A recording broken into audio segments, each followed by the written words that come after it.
Disons, moi je ne connais pas bien le monde de l'entreprise, hein. Donc en fait, là-dessus, je peux dire je découvre surtout.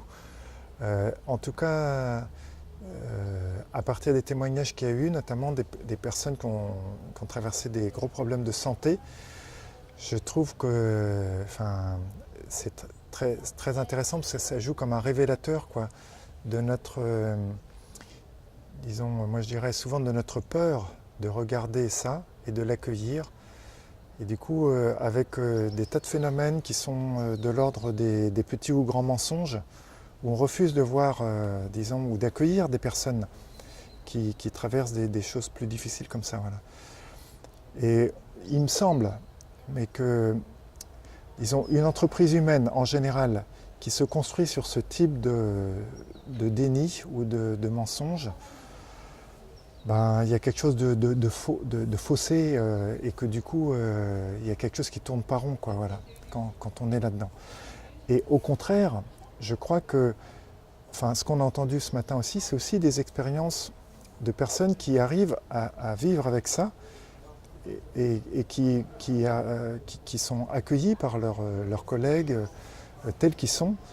Et ça fait des choses vraiment heureuses. Moi, j'ai été très frappé par un des témoignages qui est publié dans la revue Responsable, là, le dernier numéro, qui est quelqu'un qui travaille pour l'Arche de Jean Vanier et qui dit, mais au lieu d'essayer de combattre nos fragilités, de les repousser, en fait, lui, il appelle à les accueillir, c'est-à-dire puis c'est tout simplement une expérience de réalité, c'est-à-dire accepter cette réalité-là, de nos limites, et de dire c'est à partir de l'accueil de ces limites-là que des tas de choses sont possibles, parce que justement, l'accueil des limites permet l'entrée en relation.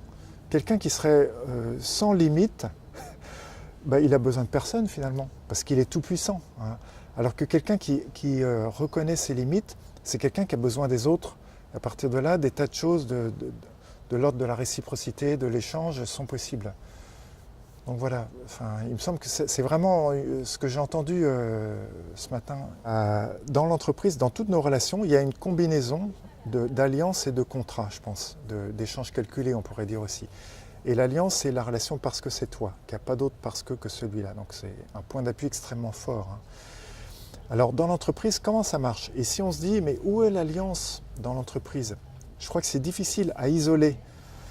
Mais quelqu'un me disait dans un échange qu'on vient d'avoir à l'instant, il disait, ce qui est sûr en tout cas, c'est que dans une entreprise, on sent s'il y a du lien ou pas.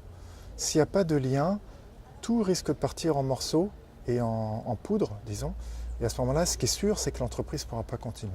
Alors, même s'il y a des tas de choses, même s'il y a des tas de formes d'individualisation des contrats, même s'il y a beaucoup de compétition, de jalousie, etc., entre les gens, entre des services, etc., etc., malgré tout, il y a aussi une réalité de type un lien qui demeure et qui donne une consistance, qui fait que c'est quand même un projet et une entreprise. Voilà. Il y a cette réalité-là et je pense qu'il faut la cultiver. Il faut cultiver ça et en le cultivant, non pas comme un projet de réussite, etc., mais de dire c'est une entreprise humaine. C'est quelque chose qui nous réunit à un moment donné pour faire œuvre ensemble.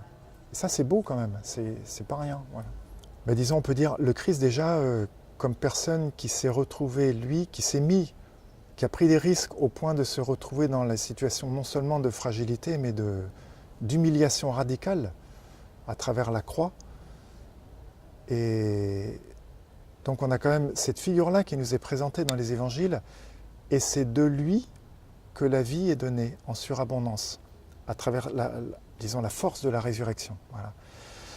Ça dit au moins une chose, c'est que si on refuse, si on met totalement à l'écart notre fragilité, notre vulnérabilité, il y a peu de chances qu'on puisse accueillir quelqu'un comme ça.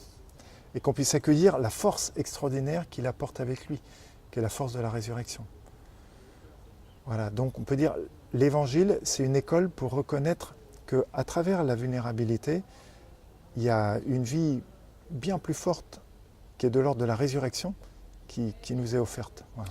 Ça, je trouve que c'est un trait qu'on peut lire avec beaucoup d'humour dans les évangiles, c'est-à-dire que les apôtres, Pierre en particulier, se présentent pas du tout comme des gens sans fragilité. Au contraire, on dirait qu'ils ont mis un malin plaisir à mettre au premier plan toutes les failles qu'ils ont eues. Comme s'ils nous disaient, mais vous savez, il n'y a pas besoin d'être un super héros sans faille et sans faiblesse pour pouvoir annoncer l'évangile. Parce que nous, on a réussi, et c'est ce qu'on vous propose là, et bien, disons, tels que nous étions, avec toutes nos fragilités qui étaient les nôtres. Voilà.